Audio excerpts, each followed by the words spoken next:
Here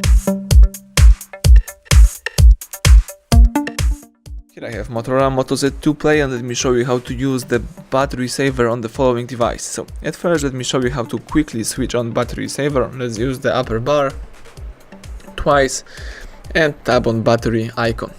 Here you've got the battery usage, and you can also enable battery saver by using that switcher. Right now we are using the battery saver. You can also disable this mode in the same way. Just tap on battery icon and disable the battery saver.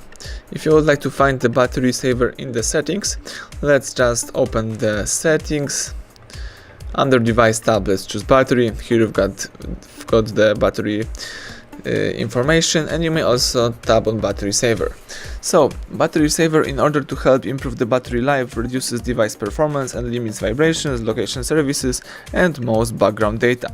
If you would like to enable this mode, you can do it right here also, and you can also use some scheduled time, so you can turn on automatically battery saver, for example when you have the 5% of the battery or 15% of the battery.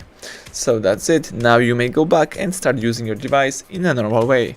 Thank you for watching. Please subscribe our channel and leave thumbs up under the video.